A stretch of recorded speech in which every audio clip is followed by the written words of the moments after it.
committee, we felt it was extremely important to have input from our community. I do want to stress that tonight is one of the steps in the process if we move forward. So don't expect that we'll come to some kind of hard and fast decision tonight. It's an information gathering process which will speak to the direction that the committee moves in. So I would like to ask each member on the committee, and I'm sorry we only have one mic. Somehow my handheld mic disappeared over the last couple weeks. So if you do want to ask a question, please feel free to do so. Put your hand up. But I ask that you speak quite loudly so that we're able to, and I'll try and repeat your question if I can make it out as the night goes on. So I'll begin by asking the committee members to introduce themselves and which organization they're representing. Ryan?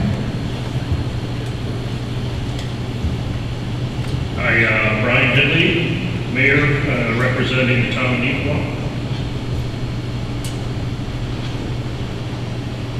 I'm Jeff Cook. I'm past president of the Neepawa Curling Club, so I'm here representing the Curling Club. Kevin Paramore, Reed, representing the Army, Glendale Lansdowne. Hi, I'm Candice Newton. I am just part of the Yellowhead board,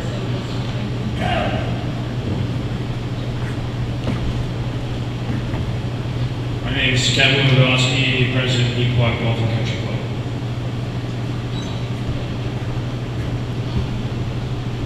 Hello, I'm John Davidson, I'm Councilor Ward 5 in Northside Pitts Langford. I'm Jack Henderson from the Army Girl Scout. All right, I just, before I get going, I want to draw the attention. I got to flip that sheet back over, but I have created a parking lot for those of you that are familiar. If you have a question that we don't address right away, we'll put it up on the parking lot and try and address that during the question and answer period. So save your questions. I guess I want to begin by how did we get here and why are we here? So I'm Wayne Jacobson, for those of you that don't know me, and I'm the current board president for the Yellowhead Recreational Center. In January of 2023, we received some funding, actually sponsored by the town of Neepawa, from the province of Manitoba to have an operational and functional audit of the Yellowhead Center by Deloitte Touche. That resulted in a report that was presented later that spring, which made a number of recommendations. One of those recommendations, given the fact that this facility is fairly old, is that we needed to come up with a long-term strategic plan as to how we're going to provide the recreational facilities that this facility provides for our community. I will say that as we go through tonight, if there are any questions in your mind about the cost of moving forward, please do not ask them, because we have no idea. Until we figure out what the community wants as far as facilities under one roof, and where that facility might be located, we have no idea what the dollars are going to be. I can say that Minnedosa, for their facility, is roughly $9 million. Verdon, for their facility, was roughly $14 million. And the city, I guess, I don't know, Swan River, is it still technically a town? The town of Swan River is getting ready to begin progress on a new arena, and I believe the price tag there is $20 million. So we're over the span of this process, we are going to hear some big numbers, but those big numbers only get bigger if we don't do something today for tomorrow. The other thing I really want to emphasize is that this is not a Town of Neepawa initiative. And I used to think it was kind of, what's the right word, what's politically correct here? Unfortunate that the Yellowhead Center was a voluntary board and not owned by the Town of Neepawa. But as I've progressed through this current role, I realize that this facility serves our region. It's not a Town of Neepawa initiative. It's the 3 RMs and the Town of Neepawa. And I would suggest that for the golf course and for the curling club, that a significant, maybe more than 50% of their membership is from outside the Town of Neepawa. So I really want us to wrap our minds around the fact that this is regional, whether it's 20 miles or 30 miles. The gymnastics program here draws people from Shoal Lake, Erickson, McCurry. So we really are a center of recreational usage.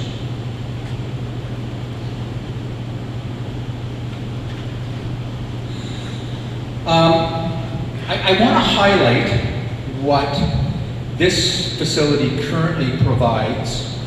And we have certainly, as we have progressed as a board for the Yellowhead Center, been asked, well, why don't you just fix up the Yellowhead? And it's not that simple. Many people do not understand that the ice arena was built many years ago. It has no insulation in the floor. So when we fire up the ice plant, it works at its highest capacity to freeze 3 feet down first, before that cold will come up into the concrete surface. It's extremely inefficient and extremely expensive. This facility, who doesn't love this hall? But again, it is extremely inefficient. It's poorly insulated. I stand to be corrected here. I think it's about 70 years old. I'm sure Ken, you can correct me on that, but at least 70 years old. The arena is 50 years old. So we could spend, I know Winkler has gone through a refurbishing of one of their arenas. We could put $10 million into this facility and we still have a 70-year-old facility. And the other thing I really want to encourage people as we go through this process, we're not talking about today. We're talking about what will the region around Neepawa need 20 years from now. Will Neepawa be 10,000 people, 15,000 people, 20,000 people? At the rate we have been going, we are a growing community. The other thing that I want to emphasize is, who are we serving? I think I can be corrected, I think I'm fairly close, that a majority of our community is now Filipino. How do we service that population? Because they deserve to have recreational facilities that fulfill their needs. So those are some of the questions that we as a committee have tried to work with as we move forward.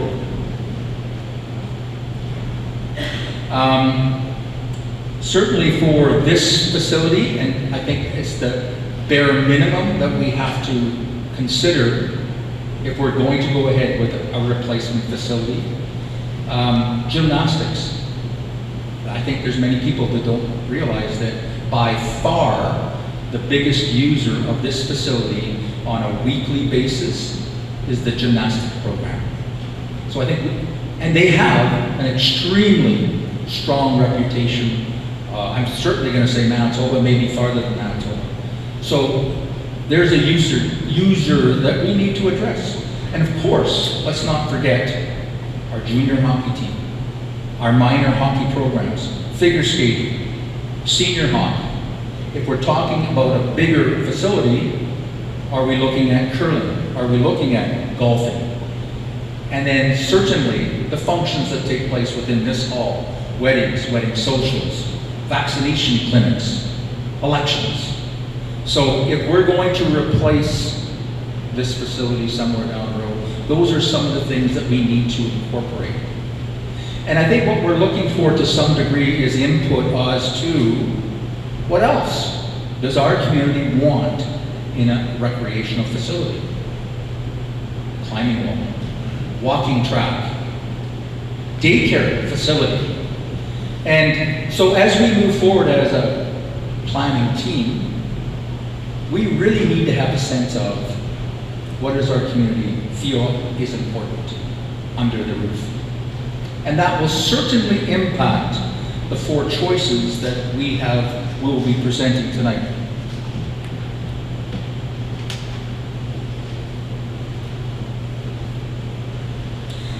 I just want to touch on some aspects that I think we all should give consideration to when we're going to vote. So hopefully, everyone, when you came in, you should have 2 red dots and 2 yellow dots. And that's going to be utilized in our voting system that will give us a sense of what is the feedback. All 4 of our options will accommodate the 4 first things on the list there, which I appreciate. It's probably hard to read from at the back, but I will say an arena with a walking track, a commercial kitchen, restaurant, and a community hall. That, as a committee, we felt those were the 4 no-brainers. Now, each of the alternate sites has the ability to accommodate those 4. If we're looking at other additions, then we have to give consideration to some locations over others. And I will go through the slide, and so I don't forget, thank Colleen Sensation from the town for creating this PowerPoint that highlights the 4 options or locations that we have identified, and every single one of them has got pros and they've got cons. And as we work down the road, we need to be able to identify what are the cons that we can overcome or not overcome. Some of the issues that we've discussed is water, sewage, and hydro provision at each of those locations. Whether there's rezoning involved. I think, if I understand correctly, from everything that's gone on in and around the town, we will need to look at a traffic study. The province will have a say in what we can or cannot do. Site preparation, what kind of upfront costs will be involved in preparing one site versus another. And I think one that I would like us to all give a consideration to is the ability to expand on whatever we decide on in the future, 20 years, 30 years, or 40 years from now. So I would like to start with the slide presentation. Thank you. So some of the things that we have to give consideration to over and above what I've already talked about is the parcel easy to get to? What's the access, egress from big functions? I think we all know what it's like to go to the Winnipeg Jets game downtown Winnipeg and try to get out of there when 15,000 other people are trying to get out of there. Will the location enhance community integration and accessibility? So we talked about this at the community level. Right now, this facility is located really, really close to the high school, the school system, which is great for access during the day. But as far as a kid going to minor hockey, I stand to be corrected. I don't see too many kids carrying their hockey bags and walking to the Yellowhead Center. So I think we have to sort of bear in mind that wherever we decide to move forward with, travel is going to be involved, but how easy, how hard will that be? Is it important that people can walk to and from the facility? And each of the 4 locations has varying aspects of that.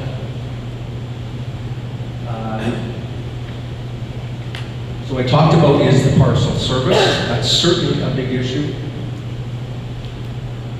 So if you,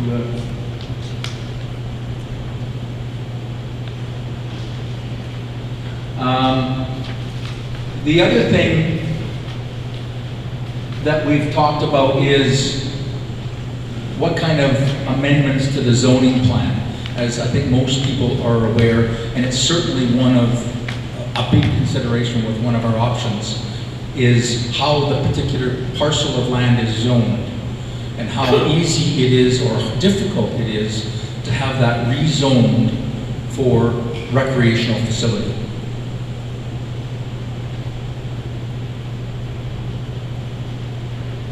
This is something new to me since I came on this committee. I didn't realize that every new site has to have a heritage impact study.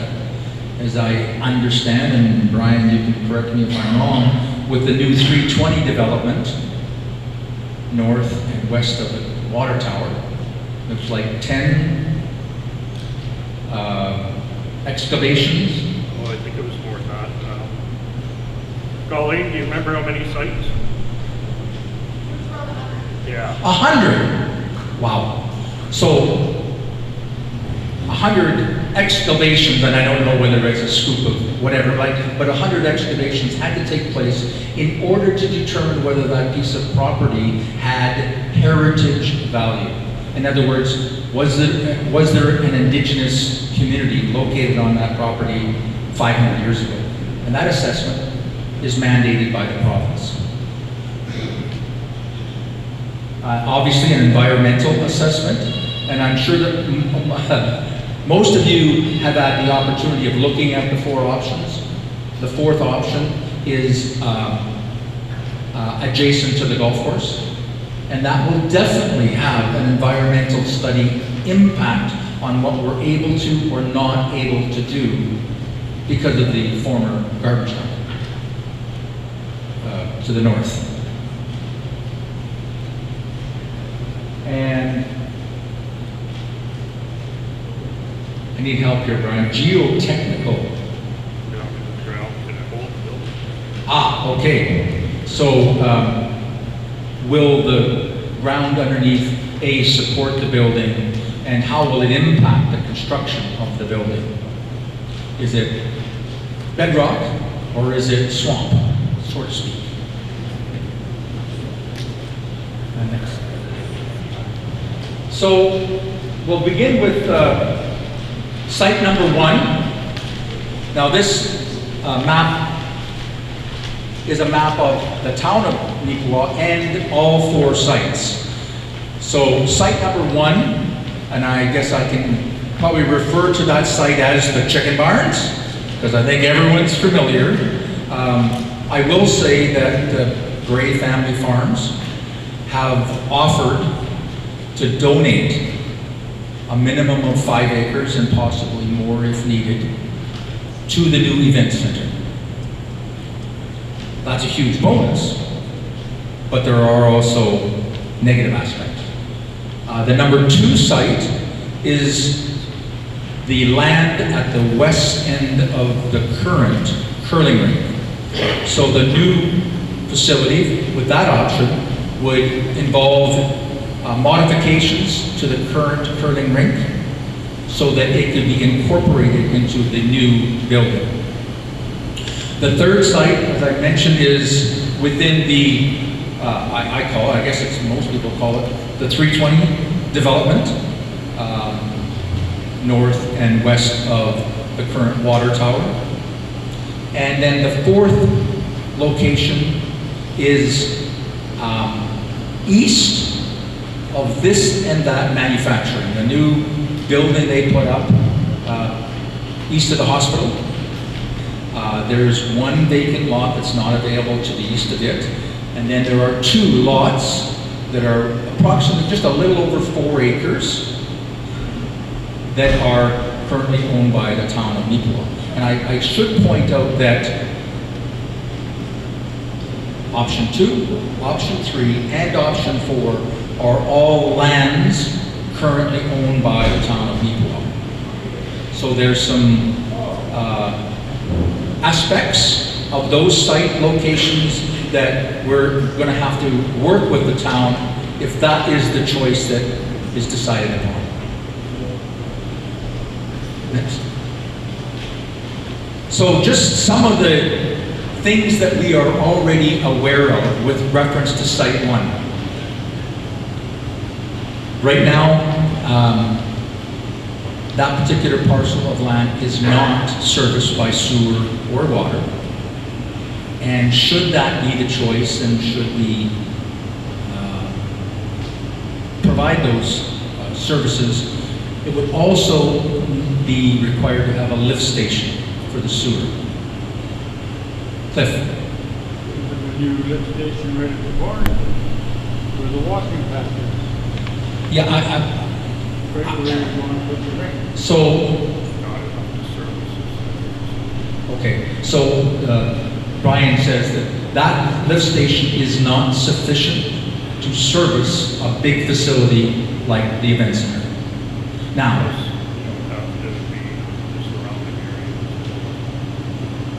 yeah, so, yeah, that's a very good point. So, to answer your question specifically, Cliff, if that was the site, and we were required to create a bigger capacity lift station, it would also have to be sufficient to service any other development along Dominion Street.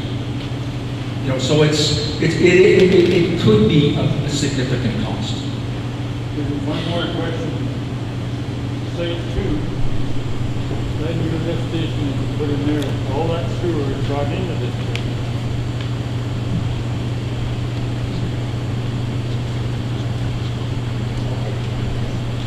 Thank you. And so the suggestion is I repeat Cliff's question, and Cliff's question was with reference to Site 1 requiring a lift station, because there is already a lift station located very close. And as I said, it's not sufficient to provide for the new facility or any other further development on Dominion Street. One more question, that being, I don't think you were at Site 2, all that sewer there was brought into this lift station. North of 16 highway, it all come into this lift station. So it won't be sufficient there either.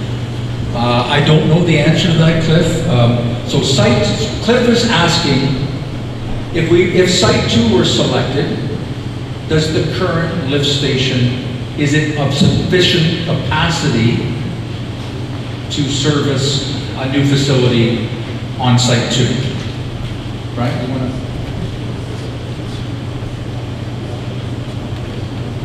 Yeah, I'll answer that in a way. I would prefer if Denis was here, but I'm pretty sure that our last discussions is that there's enough capacity to service Site 2 existing with water and sewer. But the professionals would be the ones that we would make double check on that. But my understanding is yes, it is, that there's capacity to service it on Site 2. But does it not go to the same lift station? I know it all ends up east of town, but I don't know how it gets there. I thought they took all that by the corral and that. Yeah, I don't. They took it all into this, rerouted all of the sewer. Yeah, so I think what Cliff is asking is Site 2 any better than Site 1 with respect to its ability to handle the water and sewer that would come from the new facility? The short answer is we really don't know. You know, but pretty sure. 75% sure. So Brian is 95% sure. And Colleen is nodding her head, so that it would be sufficient capacity to deal with that development. Okay. Now, the other thing with Site 1, like in my mind, I think it is an extremely attractive opportunity. I'm not a real estate agent. I think there might be one or two in the room, I don't know. But 5 acres on Dominion Street, with respect to future development, I think has great value. And if that was the choice selected, the committee would have a significant asset already in hand moving forward. Now, that significant asset comes with additional significant costs, so it's not all rosy. The other thing I will mention that I think we have to keep in mind, and I think I mentioned this already, is future ability for expansion. So I've had a number of conversations with Dan and Ron Bray. Their initial offer is 5 acres of land. Should more be required with our development, that would be available. Now, when I say more, I'm not talking 20 acres. You know, like if we needed 7 instead of 5, they are certainly open to that option, which is extremely generous. Next slide. So then, again, these are some of the dollar figures. I don't necessarily want to go through each and individual one, but as you can well appreciate, and as is documented in the papers you have, there are certain costs that we will need to incur just to get the ball rolling, whether it's rezoning, a development plan, what do they call it? An architect's drawing of what this facility may or may not look like. There are going to be significant costs for whatever option we go with prior to a shovel ever being put in the ground. Site 2, as I've already mentioned, is directly at the west end of the current curling rink. As you can see from this drawing and in your paper, I wish I had a pointer, but at the very west end of the curling rink is the footprint of an arena that is comparable to the Tundra Oil Arena in Verdun. So that's how much space it would take to have a comparable arena. So if anyone has ever been to the arena in Verdun, it is a pretty fabulous facility. And then you can see just to the south of the arena area is space allocated for a community hall, and incorporated in that complex would be the commercial kitchen, possibly commercial restaurant. So that site will accommodate that. A big advantage, water and sewer are a block away. So that impacts the initial costs of getting it up and running. I suppose the downside is the more things our community feel are important in the new facility, that limits the flexibility of site number 2. We only have so much room. There are streets. I know Murray came in here, but he's out there somewhere. But you know, I'm sure that he would not appreciate hockey fans taking up half of his parking lot. Okay, yeah. So there are some, you know, as I'm pointing out, some really good advantages to Site 2. There are some limitations. Next slide.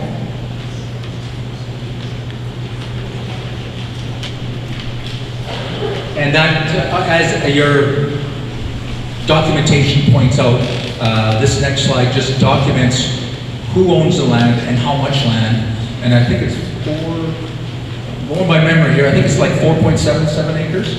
Yeah, so it's a pretty good chunk of property that would accommodate a new facility. Next slide. Site 3 is, I guess in my mind, a bit of an unknown quantity in that it is the 320 development. I know the town of Neepawa has released the first phase of the development of that parcel of land, a residential development that I think comes off of Gill Drive, Brian? Yeah. So at this point in time, we as a committee don't know exactly where where the potential facility may be located in that new development. But certainly that's something, if that was the choice, would allow for expansion. It has pros and cons with respect to access and egress from the facility. The town of Neepawa has already gone through the heritage investigation. They've already gone through the traffic study with the province. You know, so there are many aspects about that location that would facilitate a new facility. Anything to add to that, Brian? Okay. Next slide. And again, there's the costs that we would incur in order to get things up and running. Next slide. Site 4.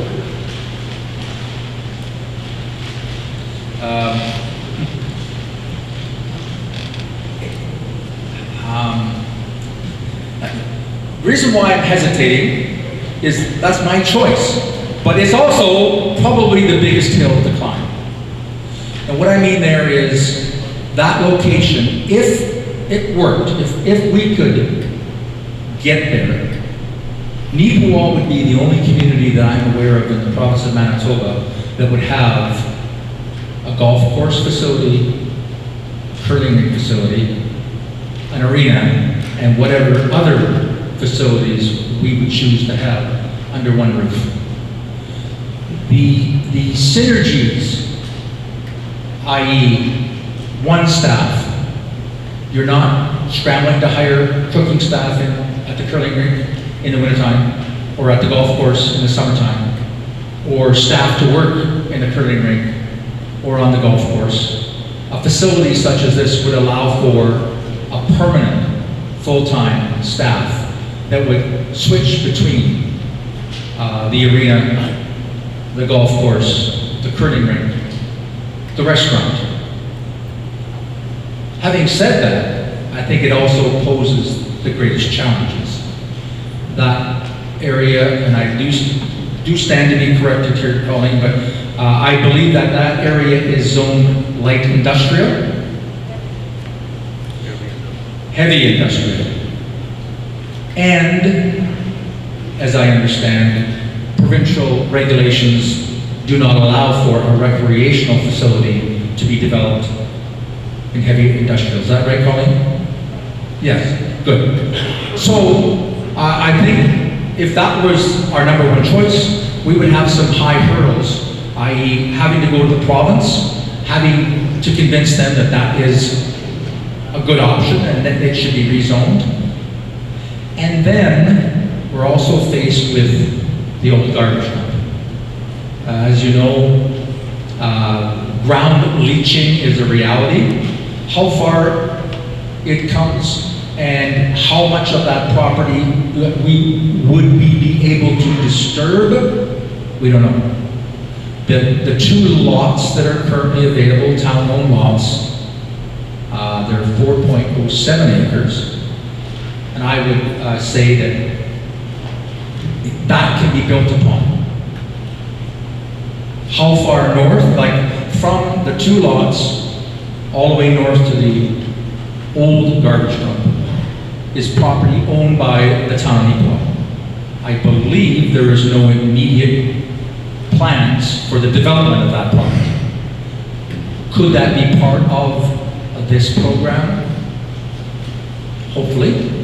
And it would certainly accommodate something much bigger. So when we're looking at all four options, it's not an easy answer. And I believe I speak on behalf of the entire committee. It's not a decision that we have the right to make. We need to have the input from you, and as I mentioned right at the very beginning, this is just a step in the process.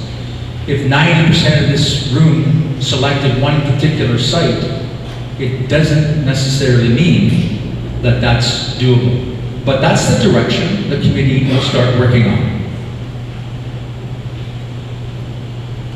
And I've been phrasing things like we're going to go ahead with a new facility. And that's the very first question I have for everyone. You'll notice on the wall at the back, there's a flip chart that says yes and one that says no. I think it's prudent to ask our community, should we continue going? Should we proceed with plans for a new facility? So you get a vote. If you're voting yes, I hope I got those up there. Yellow dot? Put your yellow dot, one of them, on the yes. If you feel no, we should not be proceeding, put your red dot on the no sheet. That will be a very, very visual representation of what direction we should go in. And then you will also notice the same thing applies with the 4 sites. The maps are on the wall, and the sheets beside them are for the same purpose. But in this case, so make sure we get, use your red dot to vote for your #1 location site.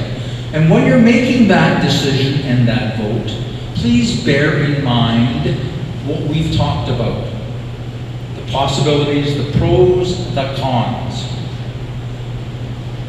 And I guess, in my mind, what I really don't want, and I hope I'm around in 20 years, but yeah, in 20 years, I really don't want my grandchildren to say, why didn't they do this? They had an opportunity that doesn't come around very often within a community. And if we set our sights there, guess where we're going to end up? And if we set our sights there, we might not be there, but maybe we're going to be somewhere in between. So, I'm obviously trying to garner thought when you make your vote, because it's very, very important, the direction that we as a community go forward in. Now, I do want to, if there's any of the committee members that thoughts, comments you want to add? Don't think so? Cam? Has there been any talk, not sure it sounds like the town is in support of it or not, a lot of the ground seems like, depending on town law, it's outside of the town of Equal. Site 4 is located the same distance as some places, and that would be in a municipality just outside of Equal. Is there any consideration about different locations outside the town of Equal? So Tam has asked a question, has the committee given any consideration to locations outside the physical town of Neepawa? The short answer is no, we haven't, and I would suggest the main reason being is the servicing of that property. We already have issues with reference to sewer and water and hydro within the town. Now, I'd be an idiot to say if someone stepped forward and said, I'm going to give you 10 acres of land right adjacent to the town, but it's in the RM. Why wouldn't we give that consideration? But that's not on the table yet. How many acres is this Yellowhead land here right now? I figured it out, I think it's 4. 3.4? So I do know this. We had originally given thought to the land that is between this and that, and the new retention pond, if you know where that is by the golf course. I walked this, this facility is on 225 of my big paces by 165. That land out by this and that was bigger square footage.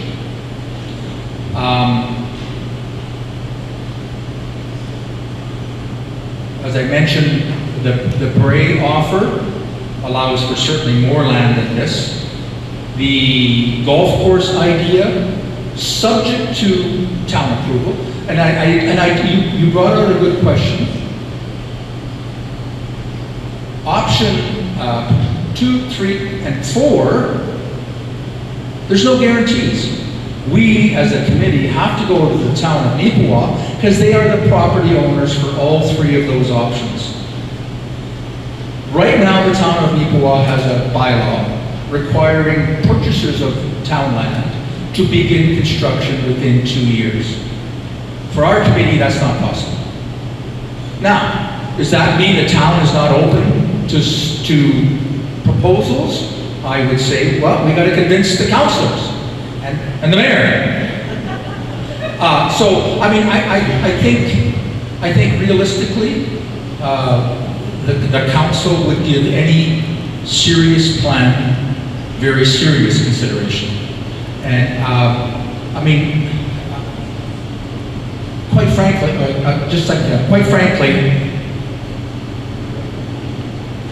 I can't see any council, town or rural, not supportive of an initiative of probably the most significant recreational facility in the area.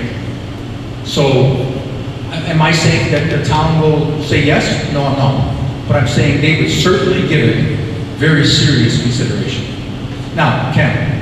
When you do site 4, all the positives that you mentioned, there hasn't been any consideration about building it where the current clubhouse is.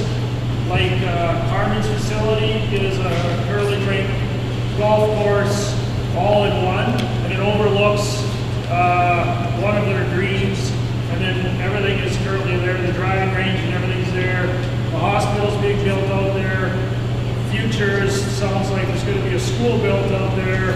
Highway or road construction, everything's being there now.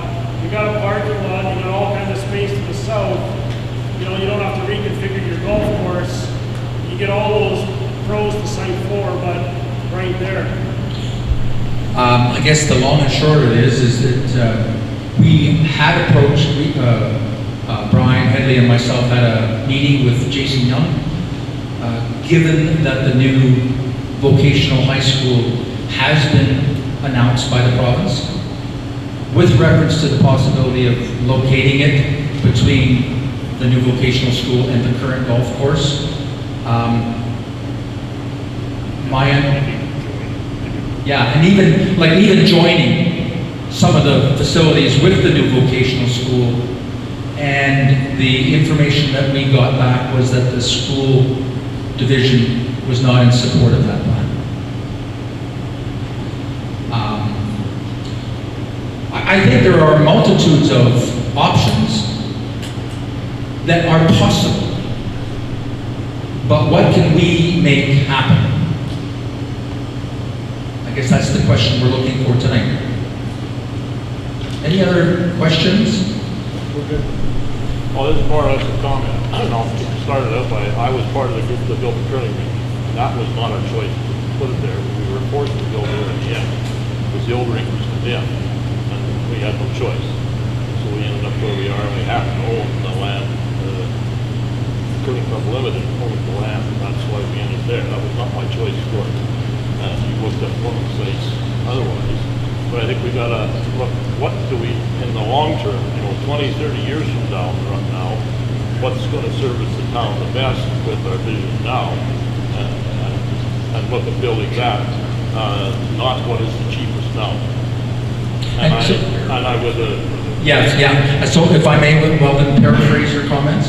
So Weldon indicated that he was part of the decision-making process to build the current curling rink where it is now, and for various reasons, it really wasn't their number one choice.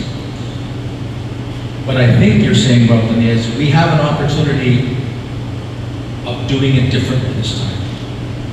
And that if we have this opportunity, we should do everything we possibly can to make it happen. Is that fair, Weldon? yeah. And I just add one thing more, which isn't on that, and that is what is the soil conditions? Well, that's that geotechnical survey that has to be done. That becomes very expensive, I believe, on one of the potential sites. Yeah. Question? Has the committee looked at the town of Niverville, the size of theirs, how many acres, how they went about the costs? Yeah, so Brian can address that. Yeah, so our two favorite locations in the province is Verdon and the other one is Niverville. Verdon was a little bit more, Wayne, it was 18 million to build, and that was 14 years ago. Niverville was 2023, was 19.5 million. So we've looked at it. There is one, we like the Verdon facility. One thing that's nice in Niverville is that they have a field house, what they call.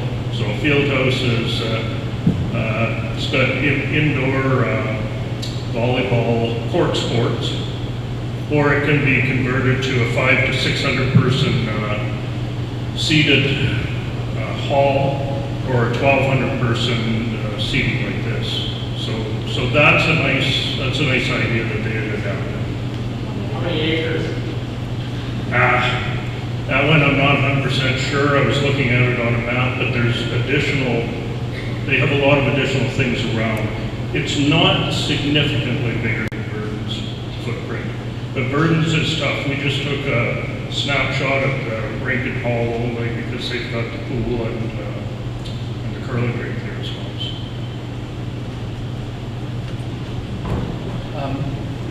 Clifford? Okay, we go to this new arena concept. Would you stay with the Yellowhead board, or would the town run the rink thing? So the question from Cliff is, if we went to a new facility, would it be run by the Yellowhead board, or would it be taken over by the town? And I think, in my opinion, I'm not the end all be all, but in my opinion, the answer to both those questions is no. This new facility would have a new board.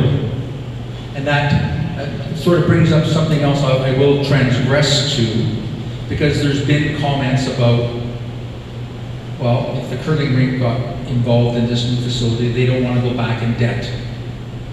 And the answer is they wouldn't. The curling club owns their facility. The new facility would be the financial responsibility of the new board of directors. Same as the Yellowhead Center. Obviously, the Yellowhead board does not want to run the Yellowhead Center if we have a new facility. But it's an asset. It's an asset that we would try to repurpose, salvage. I'm not suggesting that we would be able to recover the cost of reconditioning this property from the timbers and the hardwood floor and the steel, but there is a great deal of value in salvaging this facility. Having said that, I will say, I would truly hate to lose this hall. I don't, maybe it could be repurposed. But the fact of the matter is, the financial aspect of a new facility would be the responsibility of the new board. And I do not believe, and I speak out of turn here, I do not believe that the town of Neepawa is interested in ownership of the new facility. I'm looking at you, Brian, but, you know, and that, I don't even.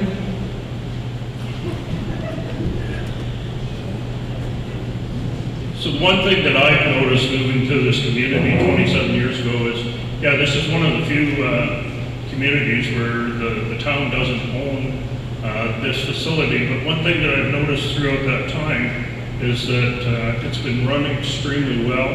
And, you know, to find volunteers and board members like that to do something like this, you don't find that in every community. And I'm not 100% sure, never say never, but I think it's being run very well right now. You know, you could say, well, the facility's losing money in that. And I guess one thing that I could say is that over the years, as we've moved co-op facilities out to the highways and that, our facilities are as old as the rink next door there. Ours were 50, 60-year-old facilities. They weren't efficient, they weren't easy to work with. And moving to new facilities, we went from losing money in operations. The gas station downtown, I could never make money with it. It makes money, the food store makes money, the hardware makes money. So getting into a newer, efficient facility will make a difference. And I guess that also brings up another thought is, what's the future of Neepawa with respect to Viterra, provincial hockey tournaments, provincial golf tournaments, agricultural fairs? Obviously, we would need the capacity to be able to provide those, not only just for our own residents of the region, but when we want to host provincial activities. And I think often communities are limited by their inability to, like, for example, I don't know if anyone knows AMM, I think that's the Association of Manitoba Municipalities. Right now, because it's such a huge body, I believe it's only Winnipeg and Brandon that are able to accommodate the numbers. So what I'm saying is, if 20 years down the road, Neepawa wants to play host to a national event or an agricultural, not conference, ag show, whatever. Well, you know what? If you've got the facility with the capacity to do that, it opens up so many more doors as to how to make that facility viable. Well, all you just talked about, what you need is a rink with seats on both sides of the ice surface. And thank you. My second thought is major events. You can't have a grandstand arena. Yeah, and again, we haven't gotten anywhere close to making that type of decision, but I believe we're all on the same page. Oh, sorry. The question was, if we're going to have an arena, it has to be a bowl arena, I'll call it, seating all the way around, or certainly on both sides, as opposed to a grandstand arena with all the seating on one side. And in my opinion, we're looking at Verdun, and I believe that Swan Rivers is very, very similar to Verdun's, in that with the bowl arena, it automatically accommodates a walking track, which is very, very appealing throughout the year for people to be able to get out and walk indoors. Or one with a geodesic dome.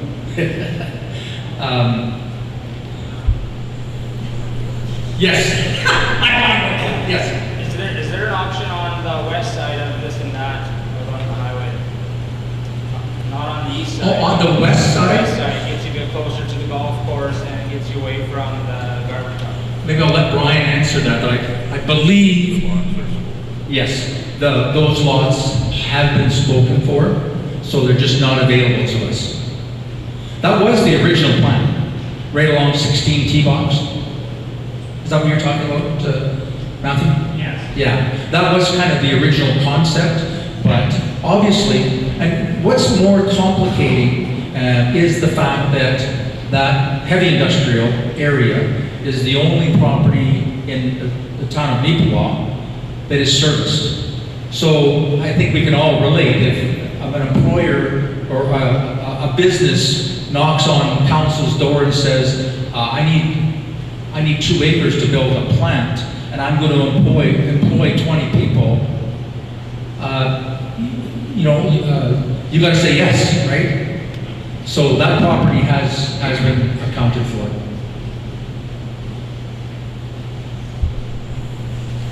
In regards to the site, and I guess the site is important, yes, but what I'm more looking at is that list up there. In regards to coming up to the list there that you have, was the rec audit that we did, and I think there's 3 of us in the room that were on the committee at that time, that did the rec audit, was it taken into account And I know things have changed maybe since then slightly, but I'm looking at the representation of this board, and it's not the representation we had then for the rec audit. And I'm sorry, I'm not familiar with you and what your role was. My name is Bob Shield. I was there representing gymnastics. Okay. There's also 3 other representations. Ron Davidson, he was there from the RM. The town was there. The other 2, Glenelg, Lansdale. Rosedale was there as well. And then there was Jaime was there representing the basketball in town. Landon Cameron was there representing Austin's golf course. And Heather Trotter was there representing Yellow. So you had representation there of kind of all the recreation in the town. And it seemed like I look at the list there, and I look at the board up there, and it's kind of not taking account the whole picture. Because if you look at the site, we're looking at 4 acres. To me, when we looked at the rec audit, we looked at the things that were important to recreation in town. Like I said, arena hockey was near the bottom of the rec thing when the audit was done. There was way more kids playing basketball in town. There was way more people in gymnastics, which there still is, over 400, right? The amount playing basketball, I know from the schools themselves, the numbers are roughly about 80 per grade for boys. And that's from 7 to 12, so you're looking at 500 kids alone that play basketball. That's just males. So when I look at those numbers and I know the amount of kids that are involved in recreation, because I've been involved in recreation for about 30 plus years, I just feel like what you have there we're talking about a site here, but we never ever had a meeting to discuss what would actually go in it. We're already discussing a site. Well, what goes in it directly impacts what site is viable and what is not viable. So should we be discussing what's in it first then? Okay. So one of the things, Councillor Gerard, Daryl Gerard here was on that as well. And so over the years, the last number of years, the town of Neequa has focused quite a bit on that. And if you notice, over the years, we've sent out surveys to the community and that. And one of the things that came, and I can't miss the order, but walking paths, biking paths, basketball courts, pickleball courts. If you went down the list, if you'll notice, the town of Neequa has put in, the back 40. The town of Neequa is working on a plan for the pool. The town of Neequa has been doing tennis courts, pickleball courts, basketball has been identified. So a lot of that has been the work of the town of Neequa. So here is looking for what do we do when this facility is ready to fall down. So is there a plan? That's what this meeting is more about, is what's the plan? And I guess to maybe also directly respond to yourself, I don't know what's not up on that list there, but we certainly want to hear about it. And I guess in my mind, if we don't have it on that list yet, it amplifies the need for the ability to expand. Now, so I guess what I'm suggesting here then is, if you feel that one site is more advantageous than another for various reasons, expansion, cost, ease of construction, then let that be your guide. I personally feel the ability to expand a facility is extremely important, because when it comes time for us to actually decide a gymnasium, a hall, an arena, basketball courts, climbing wall, daycare facility, if that's our list, certain sites are not going to accommodate that facility. But that's not my call. That's what we're just, like I said, this is just a step in the process. There's no way we're coming out with some kind of firm decision tonight as to what site or not. We need input from the community as to what they desire, what they see for our future. And there's many aspects. All 4 sites have different different aspects to it. What speaks to you? I guess that's what I'm asking. You said that education is not interested in the building at all? School division? This building? Yeah.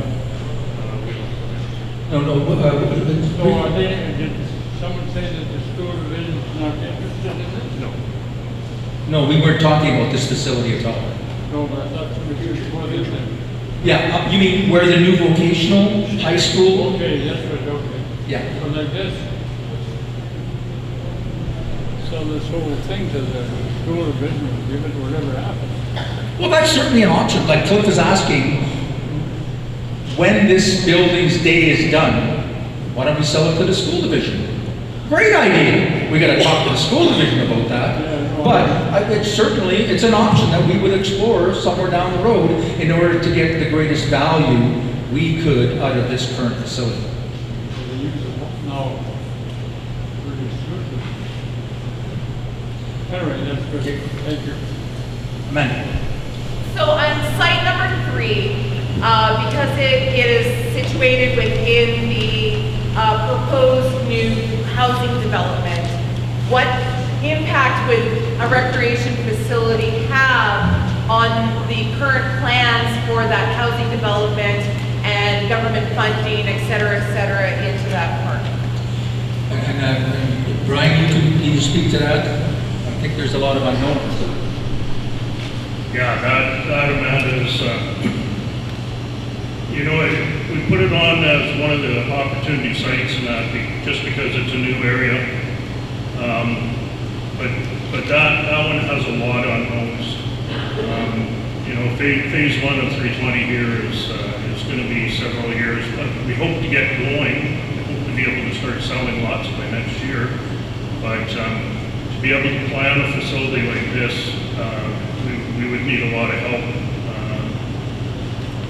to look at that. So it's a foggy, bad answer for you, but I don't know. And maybe if I can add to that, as I understand it, the 320 development is called that because it's 320 acres. Phase 1, the housing development, is only a portion of that land. I don't think there's any plans, ideas as to how the rest of it is going to evolve at this point in time. I'm looking at you, Colleen, just to shake yes or okay. There's kind of a plan, but it's not. There's, like Brian said, there's still so many unknowns, but that is a possibility for our location. Any other questions? Diane? Those of us who are here have the opportunity to put our red and yellow dots where we choose to. What opportunity will the rest of the people have? Well, you know what? That's a good question, Diane, because that's certainly something that I struggled with. We want to try and get the input of our community, and so.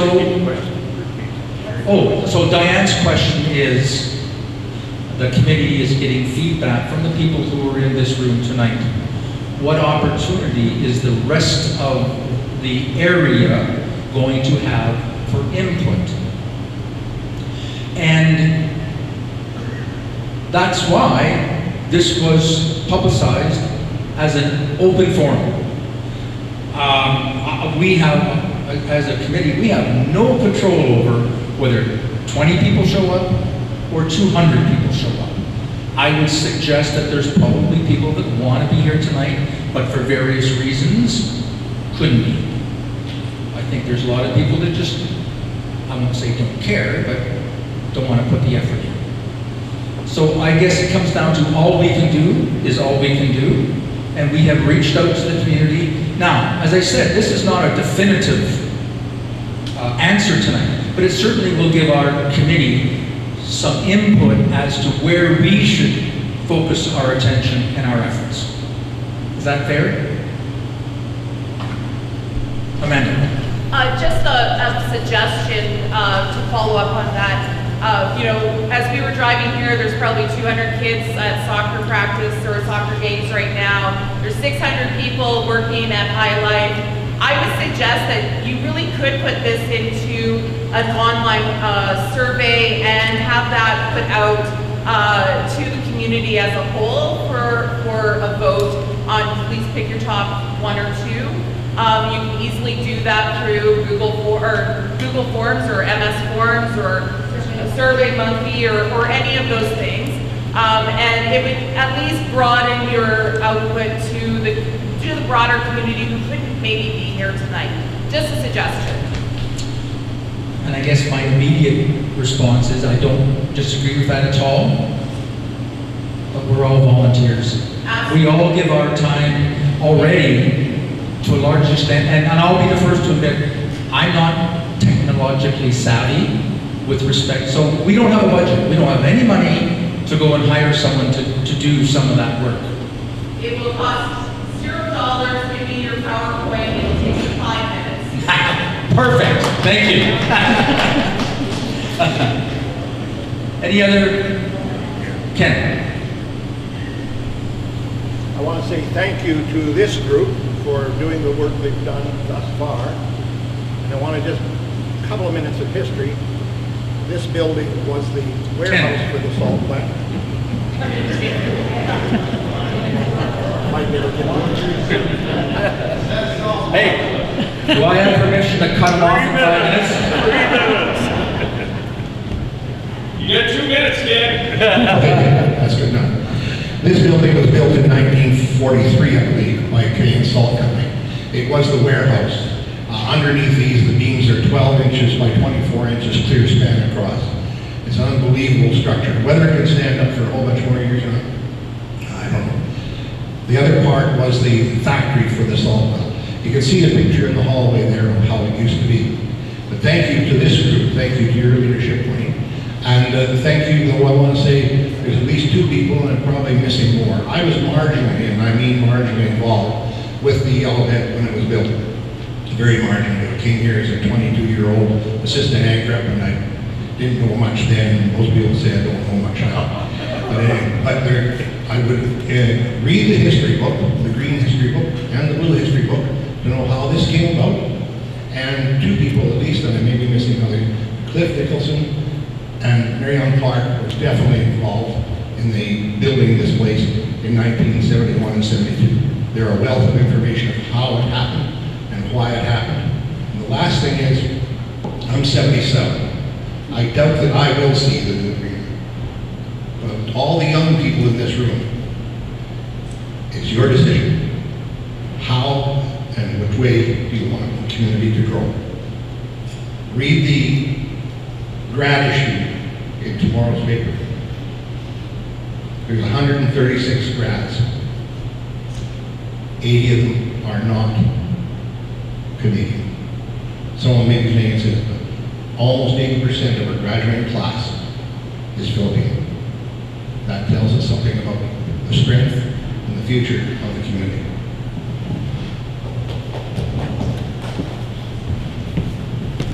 Thank you, Ken. Yeah, he still has 3 minutes left. Okay, any other questions or comments? Obviously, this was set up as an information gathering opportunity. Dave Bennett. What are we supposed to do with the yellow dot?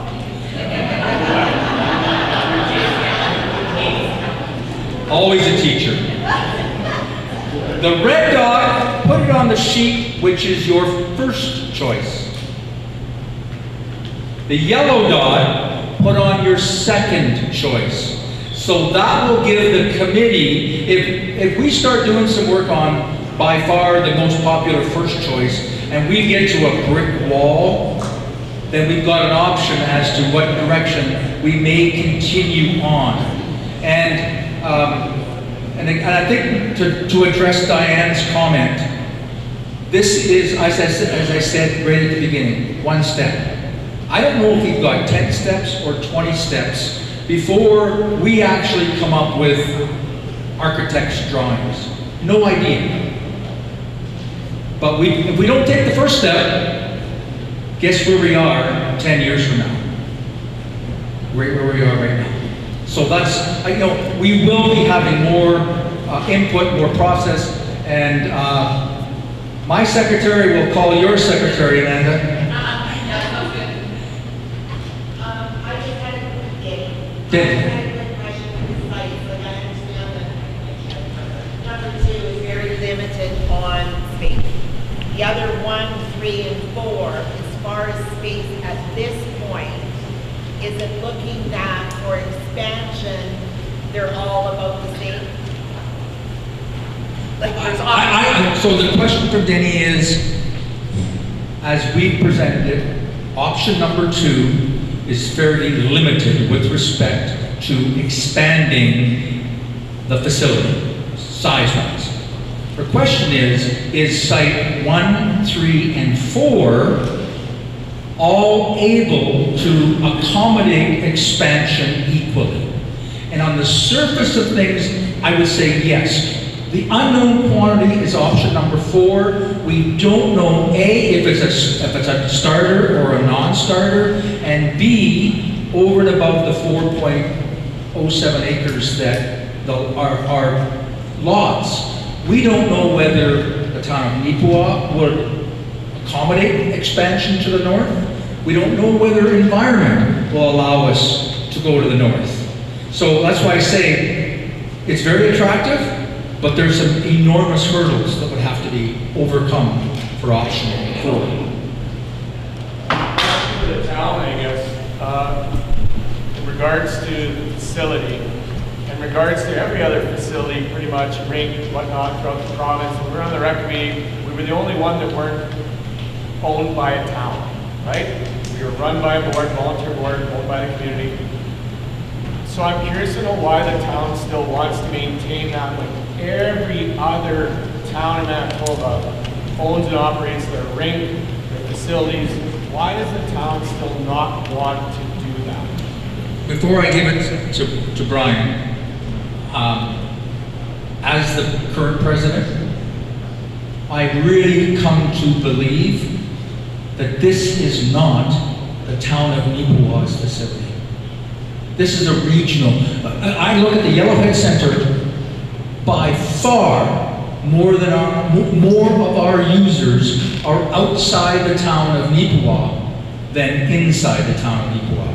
So as an administration, why would they want to take on full financial responsibility for this facility, knowing that they're only a partial user? Is there financial benefit? Well, I mean, the whole town. Yeah, and I'm not sure if this is the only place, that I don't have the answer. But the thing is out of the 4 of us here, the 3 RMs and the town of Nipawa, your Wade's right.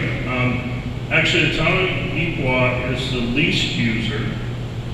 The RM are the heavier users, and you think that the community is split. What are we, 6,000 people here, and roughly 5,500, 6,000 in rural. So I still believe that I agree with Wayne. Like this being just a partnership with the entire group. I think that's the best answer myself.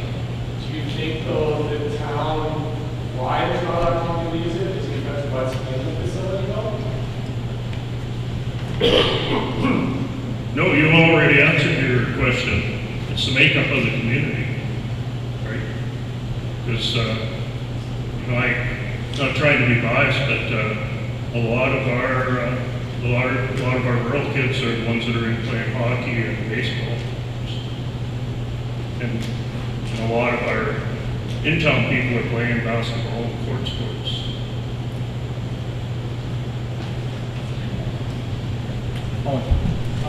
Wayne, maybe you can answer this for me, or someone up there can answer it for me.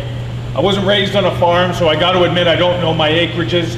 If you can define for me what the difference is essentially between 4.77 acres and the 5 acres from these 3 options. What type of space are we talking about, differential between site 1 and site 2?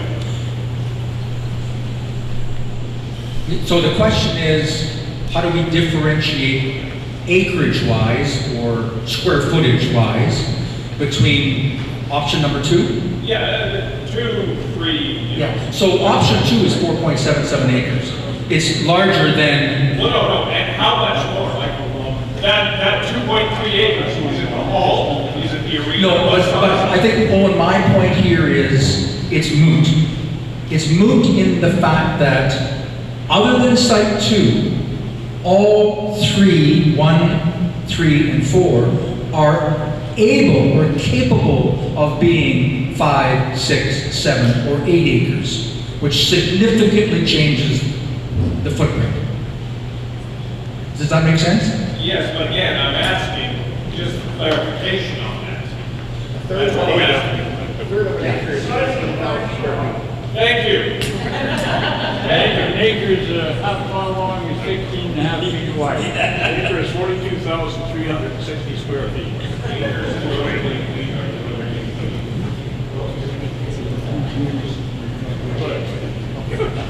Yeah. All right. The evening is wearing on. Okay, 2 last questions, because I see 2 hands, that's it. Brad.